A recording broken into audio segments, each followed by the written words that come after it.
নবীজিকে জাবের এসে বললেন, জাবের রাদিয়াল্লাহু তাআলা আনহু এসে বললেন, ইয়া রাসূলুল্লাহ, অল্প কিছু লোক নিয়ে আমার বাড়িতে দাওয়াত খাইতে আসেন। জাবের রাদিয়াল্লাহু তাআলা আনহু বললেন, অল্প সংখ্যক কি? দাওয়াত দিলেন অল্প সংখ্যক। আমার নবীজি এলান করে দিলেন, সবাই চলো রে জাবেরের বাড়িতে আজকে দাওয়াত। সুবহানাল্লাহ। একটু কেমন জানি হয়ে গেল না? আপনি কইলেন কয়েকজন, তিনি দাওয়াত গ্রহণ করলেন, তিনি বললেন সবাই চলো। বন্ধু জাবের শুনতে পাইছেন নবীজি যে বলছেন সবাই চলো, সকল মুহাজির আনসার রাজি হয়ে গেল, দৌড়াতে শুরু করলেন জাবেরের বাড়ির দিকে দাওয়াত খাওয়ার জন্য। এবার জাবের দৌড়ে গিয়ে বললেন, বিবি গো, নবীজি সবাইকে ডেকে নিয়ে আসতেছে। জাবেরের বিবি ডাক দিয়ে বললেন, স্বামী গো, ও প্রাণের স্বামী, আপনি কি বলেননি যে দু চারজন? কয় হ্যাঁ, নবীজি স্পষ্ট শুনতে পেয়েছে। নবীজি বললেন, যাও জাবের, আমরা আসছি। এবার এই কথা বলে বন্ধু চলে গেলেন। জাবেরের বিবি বললেন, স্বামী আপনার টেনশন করার দরকার নাই। এবার জলদি করে বন্ধু চলে গেলেন। এখানে হাদিস শরীফের মধ্যে আসছে, মাত্র 350 রুটি আটার খামির কয়সের? মাত্র 350, আর ছোট্ট একটা ছাগলের বাচ্চা রান্না করা হয়েছে। এবার বন্ধু চুলোর উপর রান্না, ঢাকনা সরাইও না। নবীজি যাওয়ার পরে নবীজির কাছে রুটির খামির নিয়ে আসলেন। নবীজির পবিত্র জবান মোবারক থেকে পবিত্র থুতু মোবারক দিয়ে দিল। কয় এবার রুটি বানানো শুরু করে দাও। গোস্তের পাতিল টানলো, নবীজির থুতু মোবারক বন্ধ দিয়ে দিলেন। এবার গোস্ত চুলা থেকে নামাইও না, ঢাকনাও সরাইও না, রান্না করতে থাকো। রুটি বানাইতেছে আর খাওয়াইতেছে, রুটি বানাইতেছে খাওয়াইতেছে। বন্ধু, ও বন্ধু, জিরুন পশ্চিম পাড়ার মানুষ, সবাই প্রাণ খুলে শোনো গো, আমার ভাই, আমার বাবারা, বিশেষ করে যুবক বন্ধুরা, আমার মা বোনদের কি বলবো, মা গো, ও আমার বোনেরা, তোমরা হৃদয় খুলে শোনো। খাওয়াইতে 1000 জনকে খাওয়াইছে। কতজন? 1000 জনকে খাওয়ালো বন্ধু। পরে চাইয়া দেখে যেমন রুটির খামির তেমনই রয়ে গেল, যেমন গোস্তের পাতিল তেমনই রয়ে গেল। মনে হলো যেন কেউ খায়নি। বলে হুজুর কেন?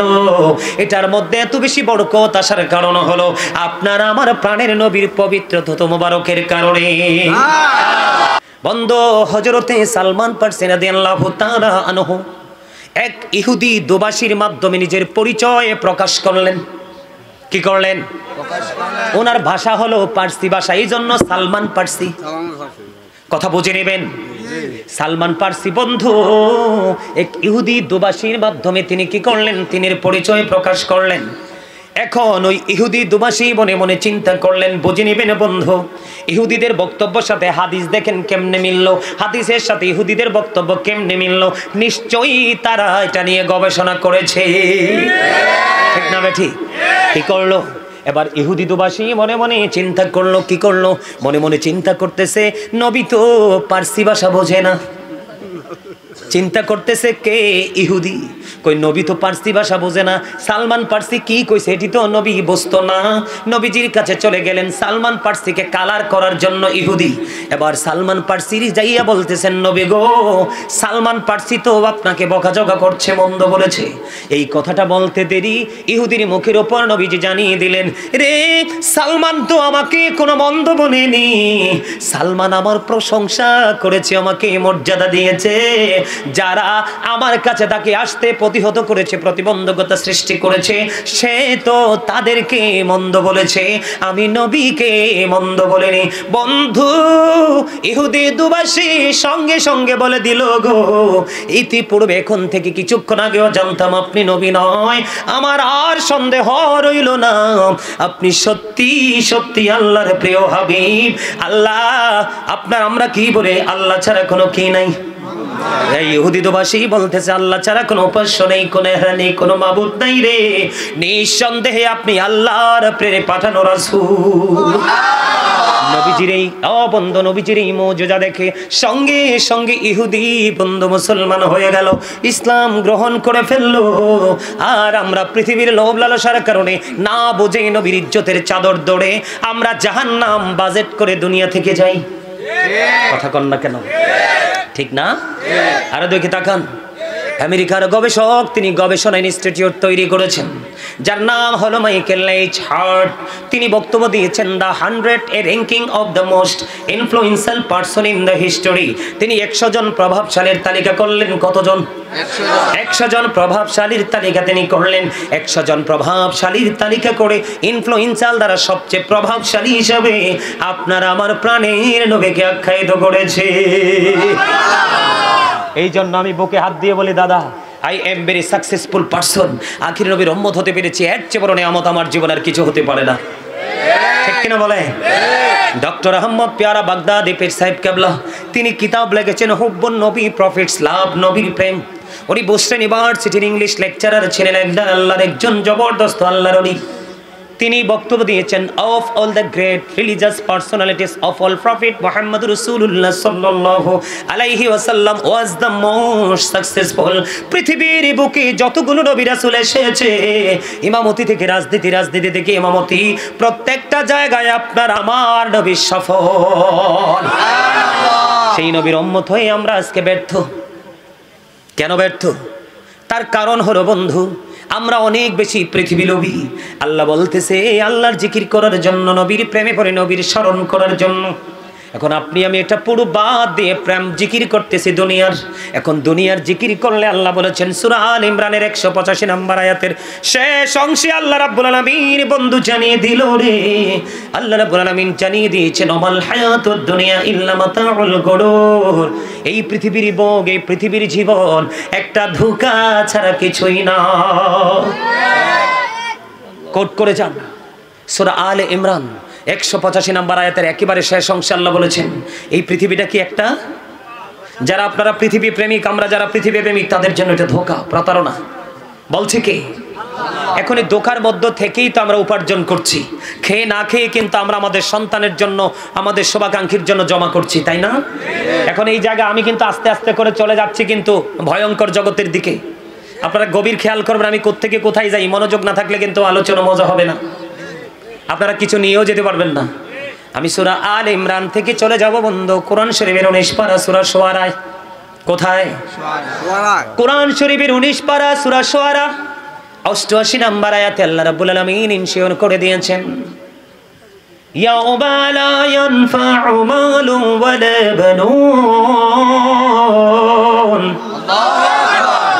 বন্ধু, কার জন্য ফসল কুড়াচ্ছ?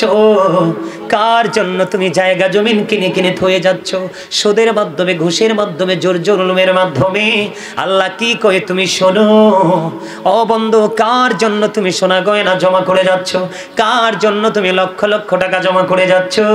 এরা কোনো কাজে লাগবে না। আল্লাহ রাব্বুল আলামিন কোরআন শরীফের 19 পারা সূরা শুআরা 88 নম্বর আয়াতে বলে দিয়েছেন ও বন্ধু, কাল হাসুরের দিন আপনার ধন সম্পদ, সন্তান সন্ততি একটাও কাজে লাগবে না।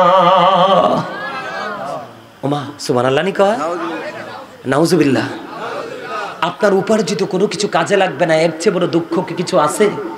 কথা বলেন না, এর চেয়ে বড় যন্ত্রণা কি কিছু হতে পারে? তো আমাদের কাজ, আমাদের কর্ম আমাদেরকে কি দিবে? ধোঁকা না? বলছে কে? বল হুজুর বাঁচতে চাই, বাঁচতে চাইলে রাসূল প্রেমের নৌকায় উঠতে হবে। কোন প্রেমের নৌকায়? রাসূল প্রেমের। কারণ আপনি যতই বলেন আল্লাহ আল্লাহ আল্লাহ আল্লাহ আল্লাহ করে, রিসালাতকে বিশ্বাস করে, তাওহীদকে বিশ্বাস করো, তাইলে তুমি হবে ইমানদার। তার মানে আগে তুমি আমার হাবিবের প্রেমে পড়ো, হাবিবের প্রেমের দরিয়া সাঁতার কাটো। সাঁতার কাটতে কাটতে কুলে মক্কায়, কোরআন ও মক্কায় এসেছে। প্রত্যেকটা সূরার নাম মাক্কি, তার মানে এক নূরের কাছে আরেক নূর আল্লাহ হস্তান্তর করেছে।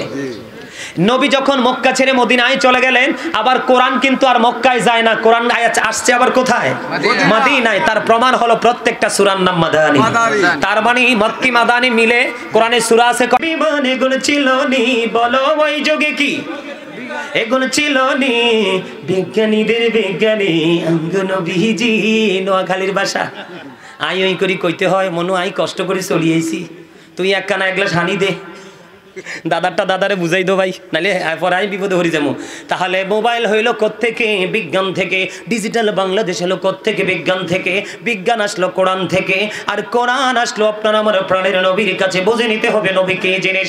আকাশের মধ্যে অ্যাস্ট্রোনমার যারা, বিশ্বের অ্যাস্ট্রোনমার যারা, তারা গবেষণা করেছে আকাশের মধ্যে 200 ক্রোর গ্যালাক্সি আছে। আকাশের মধ্যে 200 কোটি ছায়াপথ আছে। প্রত্যেকটা ছায়াপথের মধ্যে 10,000 কোটি করে তারা আছে। এর মধ্যে একটা তারার নাম হলো নিউট্রন স্টার।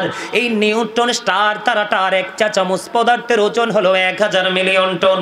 একটা তারকার 1 চা চামচ পদার্থের ওজন যদি 1000 মিলিয়ন টন হয়, তাহলে একটা তারার ওজন কত হতে পারে বের করার ক্ষমতা সৃষ্টির কারণে। বলে হুজুর এখানে কেন আমাদেরকে নিয়ে আসলেন? তার কারণ হলো বন্ধু, নিয়ে আসার আপনাদেরকে বোঝানোর জন্য যে আসমানে তো ওজন ধারণ করলো, কোনো খুঁটি নাই। আল্লাহ আসমানকে চাইলেন কোরআন দিতে, কোরআন নিলেন না কেন রে? এই কোরআনের ভার সইতে পারবো না। জমিনের বুক ছেড়ে বিশাল বিশাল নদী, জমিনের বুকে তৈরি হচ্ছে বিশাল বিশাল অবকাঠামো। নবী জমিনের বৃক্ষে, জমিনের উপর দাঁড়িয়েছে বিশাল বৃক্ষ। আল্লাহর হুকুম না হলে নড়াচড়া করে না। তাহলে জমিনকে আল্লাহ কোরআন দিতে চাইলেন, কোরআনটা নিলেন না। বলো হুজুর কেন গো? কারণ হলো বন্ধু, মাটি মিশবে মাটির সাথে, কথা বোঝে না, নদীর পানির সাথে, ঠিক না? মানুষের প্রেম হবে মানুষের সাথে, গরুর প্রেম হবে গরুর সাথে, মহিষের প্রেম হবে মহিষের সাথে, মুরগির প্রেম হবে মুরগের সাথে, অথবা মুরগের প্রেম হবে মুরগির সাথে, হাঁসের প্রেম হবে হাঁসের সাথে। যাতে যাতে একটা মিল আছে না নাই? তাহলে আপনারা বলেন নূরের মিল কি মাটির সাথে হবে? নূরের মিল হবে নূরের সাথে। নবী কি নূর না? কে কে বিশ্বাস করেন নূর? আমরা সবাই বলি। এরপরে ব্যাখ্যা দিব আমি। নারায়ে তাকবীর, আল্লাহু আকবার, নারায়ে রিসালাত, ইয়া রাসূলুল্লাহ, আহলে সুন্নাত ওয়াল জামাআত জিন্দাবাদ জিন্দাবাদ, সুলমান আল কাদরি সাহেব জিন্দাবাদ জিন্দাবাদ। নবী ওদের দুশমনেরা হুশিয়ার সাবধান, নবীর দুশমনেরা হুশিয়ার সাবধান। তারা সব সময় সচেতন থাকে, এটা কোনের দরকার নাই, ঠিক না? এবার আসেন আমি আপনাদেরকে বলি, এই আলোটা আসার কারণে কি অন্ধকার দূর হয়ে গেল না? আমাদের মাঝে কি কোনো আলো আছে? আমরা সবাই সবাইকে প্র্যাকটিক্যালি দেখতে পাই, তাই না? আলোটা যখন আবার নিভে যাবে, আবার কিন্তু পুরো পরিবেশটা আবার একাকার হয়ে যাবে, পুরোটা এক হয়ে যাবে না? ঠিক তেমনি আপনার আমার নবী যখন পৃথিবীতে আসেনি, কদম মোবারক দেয়নি, তখন কি পৃথিবীটা আলোকিত ছিল না অন্ধকার? অন্ধকার, একেবারেই অন্ধকার। নবীজি আসার পরে কি পৃথিবী থেকে অন্ধকার দূর হইছে না আরো যুক্ত হইছে? দূর হইছে। তো নবীজি আসার কারণে কদম মোবারকের ছোঁয়ায় যদি অন্ধকার দূর হয়ে যায়, তাহলে এটাই তো আলো, এইটাই তো নূর, এটাই তো লাইট। বুঝে আসে না? যারা বোঝার তারা বুঝে গেছেন, আর যারা বুঝবেন না তাদেরকে আরো দলিল দিলেও কইবে না হুজুর ঠিক নাই, কইলেও বুঝতো না, ঠিক না? আমার কথা ঠিক আছে তো? আবার আসেন, বলে হুজুর এত কথা কেন বলছেন? আবার আমরা কিন্তু দাঁড়াইয়া রাসূলকে সালাম দেই, দেই না? অনেকে আবার বেদাতি বলে বকা দেয়। আচ্ছা কোনছেন নবী কি রওজাতে জিন্দা না মুর্দা? জিন্দা। আমাদের এখানে যখন এখন কোন প্রতিনিধি আসলে আমরা কি তাকে সম্মান করব না? দাঁড়াবো না? এটা কি কোনো দলিল আমরা চাই? তো রাসূলকে সম্মান করলে আপনি দলিল চান কেন? ঠিক না? এটা কি চাওয়া উচিত? আপনি যেই বলুক, যারা নবীকে কিয়াম করে বা নবীকে সালাম দে বা না দে, যেই হোক, মারা গেলে কি বলে? কবরের পার লাশটা রেখে বলে বিসমিল্লাহি ওয়া আলা। কার হাতে লাশ দিয়েছে? নবীজির হাতে। তো নবীজি মরল কই? জিন্দা দি। সুবহানাল্লাহ কও। আল আমবিয়াউ আহইয়াউ ফি কুবুরিহিম ইউসাল্লুন। নবী রাসূলরা তাদের আপন আপন রওজায় জিন্দা, তারা নামাজরত এরকম অবস্থা। আরো জোরে তো নবীকে একটু দাঁড়াইয়া সালাম দেওয়া যায় না? আমরা স্যার দেখলে দাঁড়াইয়া যায়, এমপি দেখলে দাঁড়াইয়া যায়, সব তো সবার উঠবে না আমার নবী। শুধু নবী সবার উঠবে না, নবীদের নবী, এই জন্য হয়েছে ইমামুল মুরসালিন। তাহলে সালাম দেওয়া যায় না? কোরআন শরীফে সূরা ফাত 9 নম্বর আয়াতের শেষ অংশে আল্লাহ কয় ওয়াতু আজিরুহু ওয়াতু ওয়াক্কিরুহু। আল্লাহ কয় help him and respect him. তোমরা আমার হাবিবকে সাহায্য করো এবং সম্মান করো। তো কি হইলো? নবীজিরে দাঁড়াইছি আমরা সম্মান করার জন্য, এইটুকুই তো। তো তোমার বালা না লাগলে তুমি কইরো না, আমরা বকা দাও কেন? এটা কি উচিত? আমি আপনাদেরকে বলি, আজ থেকে 4-5 মাস আগে গাজীপুরের একটা মিডিয়ায় গাজীপুরে একটা নিউজ প্রচার করছে এক ছেলে নাকি আজকে, এক লোক নাকি আজকে কত বছর একটা না শুধু খেজুর খায়, ভাত মাছ কিছু খায় না। তোমরা দেখছো নি কেউ খবরটা? আমার চোখে পড়েছে, আমি খবরটা একটু ভালো করে দেখলাম। এখন আমরা কি তাকে রাসূল প্রেমিক বলবো না বেদাতি বলবো? রাসূল প্রেমিক বলবো। এই তো সোজা উত্তর। বুদ্ধি বিবেক এটা হলো আল্লাহর দেওয়া নূর। আল্লাহ বলেছেন যদি বিবেক নামক নূরের অধিকারী হতে পারো তাহলে তোমার ফিউচার হবে ব্রাইটনেস, তার মানে তোমার ভবিষ্যৎ আলোকিত। তোমার প্রেজেন্ট হবে ব্রাইটনেস, তার মানে বর্তমানে যে পরিবেশে আছো দুনিয়ায়, দুনিয়াও হয়ে যাবে কি আলোকিত। বিবেক এমন এক জিনিস, এটা আল্লাহ সবাইকে দেয়। আমি কিন্তু কোনো বাড়াবাড়ি ঝগড়া আমি এগুলো কিছুই করি না। ভাই আমি নবীকে দাঁড়াইয়া সালাম দিব, তোরা বৈশা থাক, আমি তারপরে তোদেরকে নিয়ে দোয়া করবো, তোরা আমার বকা দিলে দে, আমার মনে শান্তি আসে না। এও শোনেন, আমি আপনাদেরকে ছোট্ট করে একটা কথা বলি, নবীজিকে আমাদের মতো কোনোদিন মনে করবেন না। আমি কবরে যাব কিন্তু আপনারা বুঝছেন না যে হুজুরি নিয়ে আমাদের কবর আজাবার যা। আমি যেই আয়াত ধরছি আয়াতের ধারে কাছেও নয়ছি না, কারণ এখান থেকে গোলাই আমার হেনে যাইতে হইব। কারণ জাহান্নামী হওয়ার মূল কারণ হলো নবীর সাথে গুস্তাখি। কারণ নবীর সাথে বেয়াদবি করা মানে আপনার ঈমান চলে যাওয়া। তা আপনার যদি ঈমানই চলে যায় তাহলে আপনার আমল করে কোনো লাভ? আরে 3 মাস আপনি ফসল তুললেন না, ডোলে রাখলেন, কিন্তু নিচি দিয়ে যে ছোট ইঁদুরে কি বলে বাতি ইঁদুর, এইটাই যে ছিদ্র কইরা বিশাল রাজ্য তৈরি করে সব নিচে নিয়ে গেছে, আপনার তো খবর নাই। তো নবীর সাথে যারা বেয়াদবি করবে পাহাড় পরিমাণ আমল নিয়ে তারা কবরে দেবো, যাইয়ে দেখবো ওই ডোলের তলার মতো। আহারি কই গেল, নাই দি নাই, সব শেষ। এই জন্য আপনাদেরকে কি করতে হবে? সচেতন হতে হবে।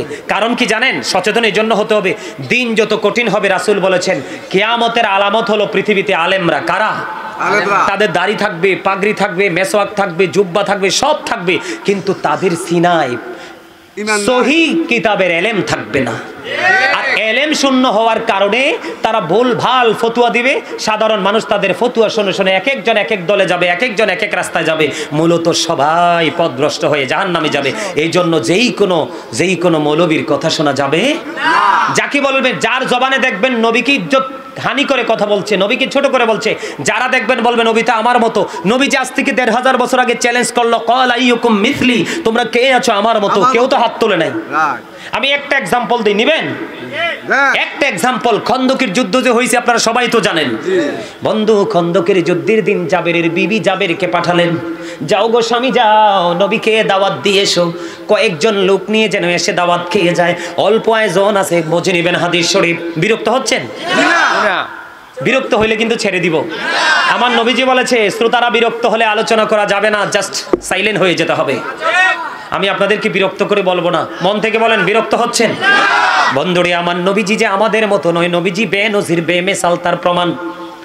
নবীজিকে জাবের এসে বললেন, জাবের রাদিয়াল্লাহু তাআলা আনহু এসে বললেন, ইয়া রাসূলুল্লাহ অল্প কিছু লোক নিয়ে আমার বাড়িতে দাওয়াত খাইতে আসেন।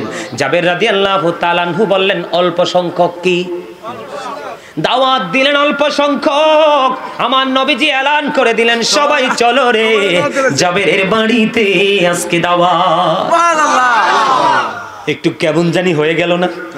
আপনি কইলেন কয়েকজন, তিনি দাওয়াত গ্রহণ করলেন, তিনি বললেন সবাই চলো। বন্ধু, জাবের শুনতে পাইছেন নবীজি যে বলছেন সবাই চলো, সকল মুহাজির আনসার রাজি হয়ে গেল, দৌড়াতে শুরু করলেন জাবেরের বাড়ির দিকে দাওয়াত খাওয়ার জন্য। এবার জাবের দৌড়ে গিয়ে বললেন, বিবি গো, নবীজি সবাইকে ডেকে নিয়ে আসতেছে। জাবেরের বিবি ডাক দিয়ে বললেন, স্বামী গো, ও প্রাণের স্বামী, আপনি কি বলেননি যে 2-4 জন? কয় হ্যাঁ, নবীজি স্পষ্ট শুনতে পেয়েছে। নবীজি বললেন, যাও জাবের, আমরা আসছি। এবার এই কথা বলে বন্ধু চলে গেলেন। জাবেরের বিবি বললেন, স্বামী আপনার টেনশন করার দরকার নাই। এবার জলদি করে বন্ধু চলে গেলেন। এখানে হাদিস শরীফের মধ্যে আসছে মাত্র 350 রুটি, আটার খামির কয়সের? মাত্র 350, আর ছোট্ট একটা ছাগলের বাচ্চা রান্না করা হয়েছে। এবার বন্ধু চুলোর উপর রান্না, ঢাকনা সরাইও না। নবীজি যাওয়ার পরে নবীজির কাছে রুটির খামির নিয়ে আসলেন, নবীজির পবিত্র জবান মোবারক থেকে পবিত্র থুতু মোবারক দিয়ে দিল। কয় এবার রুটি বানানো শুরু করে দাও। গোস্তের পাতিল টানলো, নবীজির থুতু মোবারক বন্ধ দিয়ে দিলেন। এবার গোস্ত চুলা থেকে নামাইও না, ঢাকনাও সরাইও না, রান্না করতে থাকো। রুটি বানাইতেছে আর খাওয়াইতেছে, রুটি বানাইতেছে খাওয়াইতেছে। বন্ধু, ও বন্ধু, জিরুন পশ্চিম পাড়ার মানুষ, সবাই প্রাণ খুলে শোনো গো, আমার ভাই আমার বাবারা, বিশেষ করে যুবক বন্ধুরা, আমার মা বোনদের কি বলবো মা গো, ও আমার বোনেরা, তোমরা হৃদয় খুলে শোনো। খাওয়াইতে খাওয়াইতে 1000 জনকে খাওয়াইছে। কতজন? 1000 জনকে খাওয়ালো বন্ধু। পরে চাইয়া দেখে যেমন রুটির খাবির তেমনই রয়ে গেল, যেমন গোস্তের পাতিল তেমনই রয়ে গেল। মনে হলো যেন কেউ খায়নি। বলে হুজুর কেন? এটার মধ্যে এত বেশি বরকত আসার কারণ হলো আপনার আমার প্রাণের নবীর পবিত্র থুতু মোবারকের কারণে। আপনার আমার থুতুনি যদি ভাত খাওয়ার পরে আইডা আত্রা একটু জারা দেই গোস্তের পাতিলে পরে ইচ্ছালাই বোধ ওইটা কইবা কেডা খাওয়াইছে, কেডা শিখাইছে দাওয়াত খানা। মোল্লা চাইতো না, মুন্সি চাইতো না, আউট অফ সাইট। কথা বলেন না কেন? এসানি আপনি আমি মিয়া প্রস্রাব করেছে, এক কলা পানি ডাললো মিয়া গন্ধ কয়। নবীজির প্রস্রাব মোবারক খেয়ে ফেললেন বরকতময় দাসী উম্মে আইমান। নবীজি বলে দিলেন তুমি জান্নাতি। জীবনে শুনছেন নি খাইতে? কথা কন না। নবীজি উহুদের ময়দানে থাকতেন, যুদ্ধ করেছেন 27টা। কয়টা? এর মধ্যে বড় যুদ্ধ হলো উহুদের যুদ্ধ। নবীজির যে দান মোবারক শহীদ হয়েছে আপনারা জানেননি? কথা কন। মালিক বিন সিনান দেখতে পাইল নবীজির লোহ মোবারক বের হয়ে আসছে। বন্ধু, যখন লোহ মোবারক বের হয়ে আসছে, মালিক বিন সিনান দেখি সহ্য করতে পারলো না।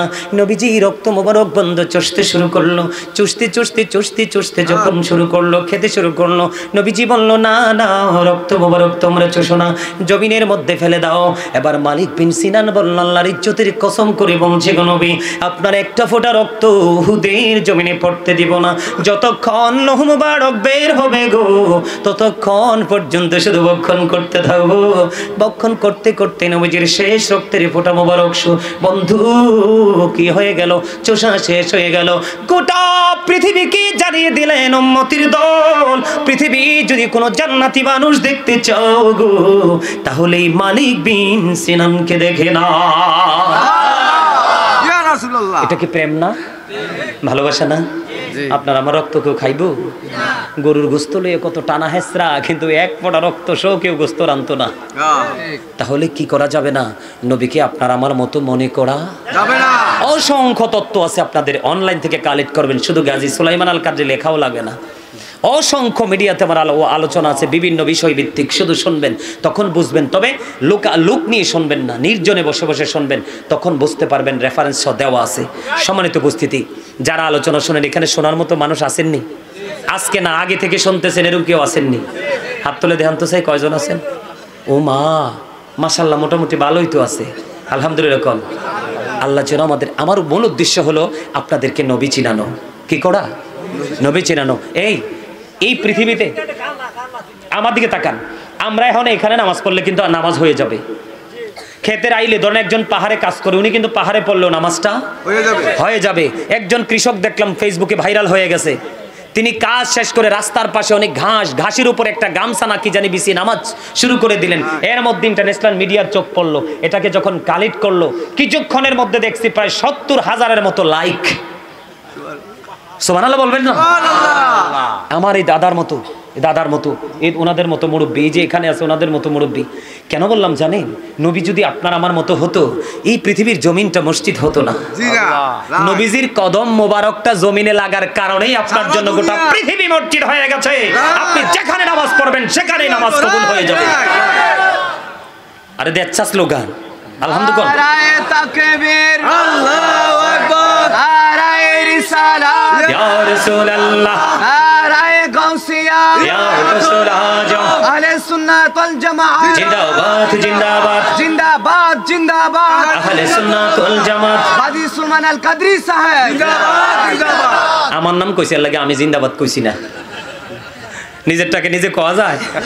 আরো জোরে কর আলহামদুলিল্লাহ বলেন।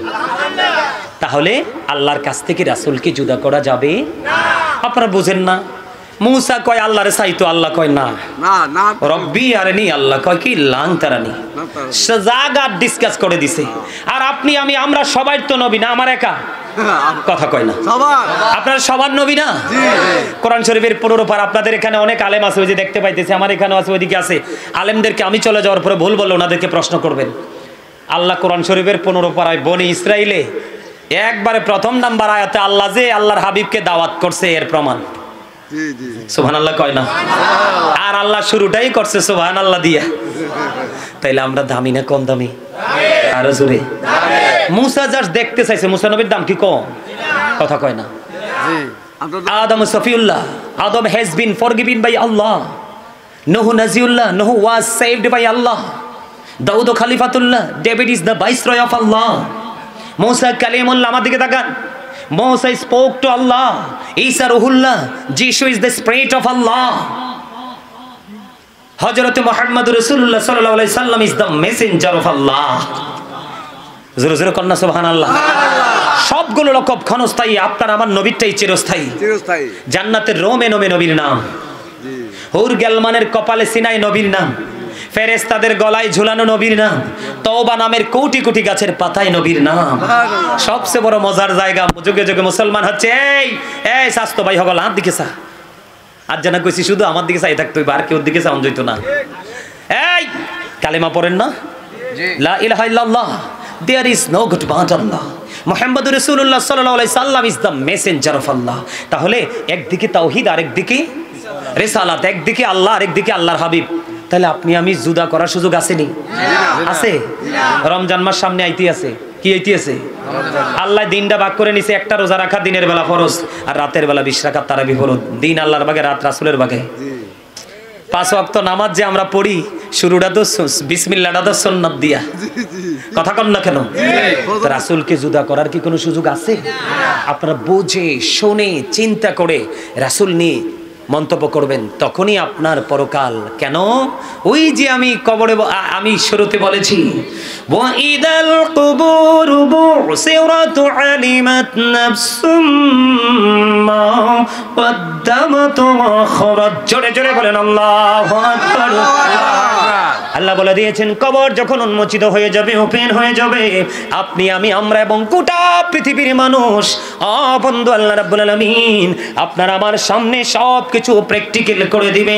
আপনি আমি সব কিছু প্র্যাকটিক্যালি দেখতে পারবো, জানতে পারবো। ফাঁকি দিতে পারবেন? দুনিয়ার দোকানে সমনিতে রাস্তায় যদি সিসি ক্যামেরা লাগায় কত ডর ডরান, আর চিরস্থায়ী সিসি ক্যামেরা দুইটার লগে হারামো ডর নাই। কথা কয় না? ডর আছে। ডর থাকলে কি সুদ খাইতো, ঘুষ খাইতো, মিছা কথা কইতো, মানুষকে বকা দিত, মানুষের কলিজা আগুন দিত, জাদু করতো? সবচেয়ে বড় দুঃখজনক কথা, লাইলাতুল বরাত আসছে আগামী 25 তারিখ রাত। সবাইকে আল্লাহ ক্ষমা করবে, পিতামাতার অবাধ্য সন্তানকে ক্ষমা করবে না, জাদু যারা করে তাদেরকে ক্ষমা করবে না, যারা সুদ খায় এদেরকে ক্ষমা করবে না। অনেক কিছু আছে সম্মানিত উপস্থিতি। তো আমরা যদি ভয় থাকতো তাহলে কি আমরা এগুলো করতাম? করতাম না। আপনার আমার সামনে প্র্যাকটিক্যালি সব কি থাকবে, প্রমাণ থাকবে। এদিক দিয়ে হাদিস শরীফের মধ্যে এসেছে, রাসূল বলেছেন, আল কবরু রাউজাতুম মির রিয়াদিল জান্নাতি আও হুফরাতুম মিন হুফারিন নার। রাসূল বলেছেন কবরটা জান্নাতের একটা বাগান হবে, আবার জাহান্নামের একটা গর্ত হবে। কি হবে? জান্নাতের একটা বাগান হবে, জাহান্নামের একটা গর্ত হবে। জাহান্নাম হবে কার জন্য? মুনাফিক, বেঈমান, কাফের, মুশরিকদের জন্য। আর জান্নাত হবে কার জন্য? মুমিন, মুত্তাকি যারা, তাদের জন্য। আল্লাহ কিন্তু বললে রাখছে, উইদ্দাত লিল কাফিরিন, তাদের জন্য বরাদ্দ, কাফেরদের জন্য বরাদ্দ কি? জাহান্নাম। উইদ্দাত লিল মুত্তাকিন, মুত্তাকিনদের জন্য বরাদ্দ কি? জান্নাত। জান্নাত। এখন আপনি আমি মুমিন মুত্তাকি হতে হলে সর্বপ্রথম হতে হবে আপনার আমার ইমানদার। আল্লাহ বলেছেন, আল্লাযীনা আমানু, যারা ঈমান এনেছে, ওয়া কানু ইয়াত্তাকুন, এবং তাকওয়া অবলম্বন করেছে, লাহুমুল বুশরা, তাদের জন্য সুসংবাদ, ফিল হায়াতিদ দুনিয়া, দুনিয়ার জীবনে, ও ফিল আখিরা, এবং পরকালের জীবনে। কি মজা! আপনি আমি ইমানদার হওয়ার পরে যদি আল্লাহকে ভয় করতে পারি, পরকালকে ভয় করতে পারি, হিসাব দিতে হবে ভয় করতে পারি, তার মানে মূল কথা হলো মনের মধ্যে তাকওয়া সৃষ্টি করতে পারি, তাহলে আল্লাহ রাব্বুল আলামিন সুসংবাদ দিয়েছে দুনিয়ার জন্য, আখিরাতের জন্য। সম্মানিত উপস্থিতি, দুটো হাদিস। কয়টি হাদিস? দুটো হাদিস। বন্ধু মুমিন, আমি কিন্তু কবরে চলে যাই। কবরে চলে যাওয়ার আগে ছোট্ট একটা কাজ আছে, কাজটা করে নিই। এই যে আপনারা এখানে সবাই আছেন, কারা? আমরা যারা আছি, আমরা সবার বাংলা ভাষা হিসাবে আমি একজন মানুষ। আমরা সবাই কিন্তু আলাদা আলাদা মানুষ। এই মানুষ বলে কাকে? মাথা থেকে পা পর্যন্ত এই বডিকে, দেহটাকে। কোনটাকে? এটা বাংলাতে বলে মানুষ। আল্লাহর কোরআনের ভাষায় যদি বলি, আল্লাহ কখনো বলেছেন ইয়া আইয়ুহান নাস, আবার কখনো বলেছেন ইয়া আইয়ুহাল ইনসান। আমরা যদি ইংলিশে যদি বলি, কখনো বলা হয় ম্যান, আবার কখনো বলা হয় পারসন। এটা হলো কি, এই মাথা থেকে পা পর্যন্ত বডি। এরে এই স্বাস্থ্য ভাইয়ের দল, এই কর্নার, এই কর্নার, আমি সব দেখতে আসি রে। তোরা কোন সময় দুষ্টামি করতে আসো? তোরা এই আর একটু ধৈর্য ধরো, তাবারও কাইতে আছে। একটু একটু ধৈর্য ধরো, তাবারও একটু আইতে আছে। লইয়া মোরবার বাড়ি যাইও, ডিস্টার্ব করো না ভাই। আমি আমার মূল আলোচনাটা একটু শেষ করতে দাও। তাহলে এটা কি হলো? বডি। বডি এটাকে যে চালায়, এই মানুষটা কিন্তু আপনার আমার ভিতরে। এটা কেমনি আপনার আমার ভিতরে আইছে, এটা আপনার আমার কাছে চির অজানা, সকল সৃষ্টির কাছে চির অজানা। আবার কোন দিন এটা আপনার আমার মধ্যখান থেকে আবার উড়াল মেরে চলে যাবে, এটাও কিন্তু আপনার আমার কাছে চির অজানা। একটু মন দিয়ে শোনেন, এই ভিতরের মানুষটার নাম আল্লাহর কোরআনের ভাষায় বলা হয় রূহ। এটাকে ইংলিশে বলা হয় সোল, বাংলাতে এটাকে বলা হয় আত্মা। কি বলা হয়? আত্মা। আল্লাহ বলেছেন সে the soul is the order of my lord. Allah বলেছেন ক্বালির রূহু মিন আমরি রব্বি, first tense, present tense, future tense. অতীত, বর্তমান, ভবিষ্যৎ। আপনি এই যে কালাকোট, আপনি তো আমার মনে হয় ভালো ওয়াজ করতে পারবেন, আমার কাছে বসাই দিলে এখানে আপনার জায়গা। আরে মিয়া আমারে ফাঁকি দিতে পারবেন না। এটা আমার জন্য মিলাদ। হাজার হাজার লক্ষ লক্ষ মানুষের সামনে কথা বলি, আপনারা কথা বলবেন না প্লিজ। ভালো না লাগলে I say go to your seat, don't disturb me. আমি আপনাদেরকে বলছি, আমি বকলম নাই। আমি অনেকক্ষণ আগে থেকে দেখতেছি আপনারা ডিস্টার্ব করতেছেন। আপনারা মনে করতেছেন কেউ শোনেন, আপনাদের আওয়াজ কিন্তু আমাকে কাউন্ট করছে।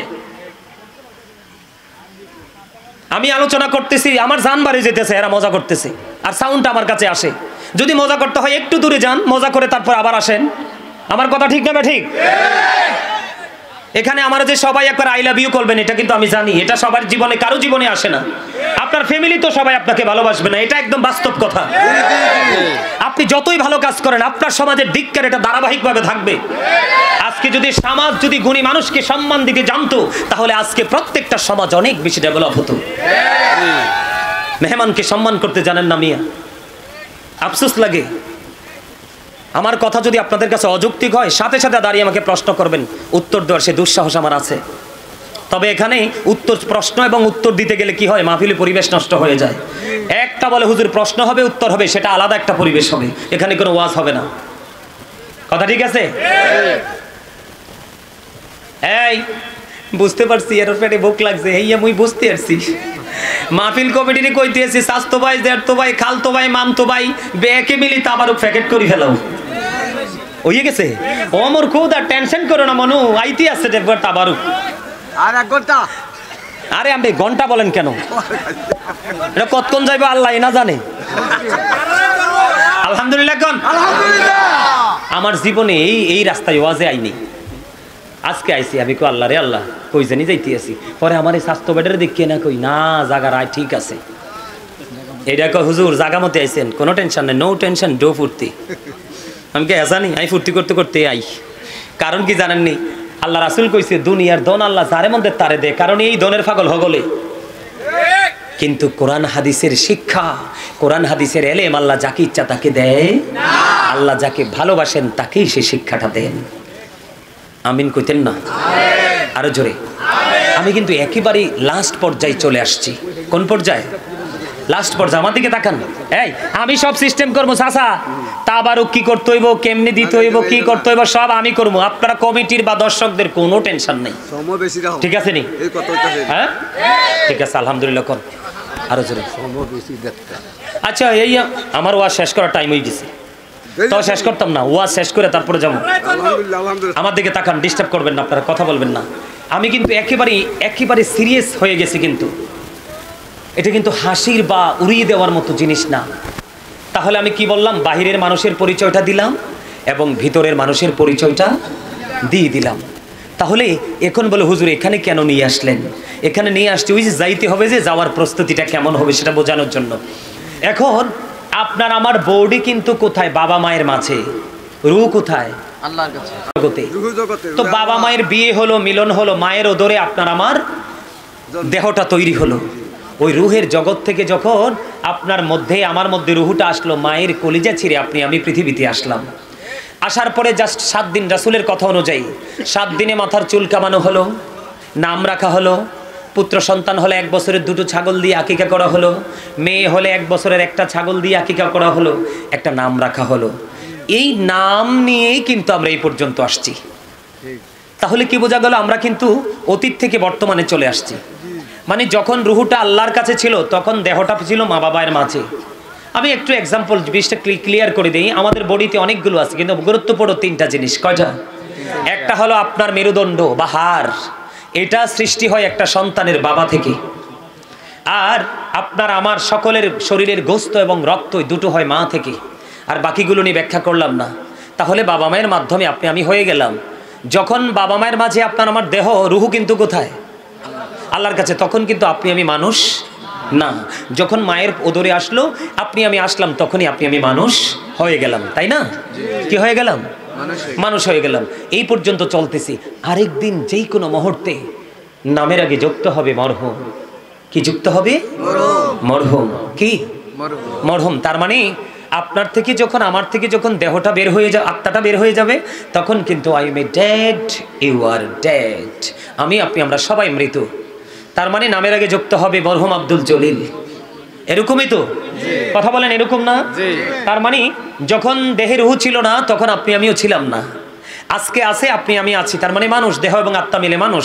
আবার যেদিন আপনার আমার মধ্য থেকে রুহটা চলে যাবে, সেদিন কিন্তু আপনি আমি আবার থাকবো না। তাহলে এটাই তো মরণ। All men will die. সকল মানুষকেই মরতে হবে, তাই তো? আমি অন্য প্রাণীর কথা বললাম না, কারণ এই কারণে বললাম ওখানে যাওয়ার পরে আপনার কবরের রূপ হবে কয়টা?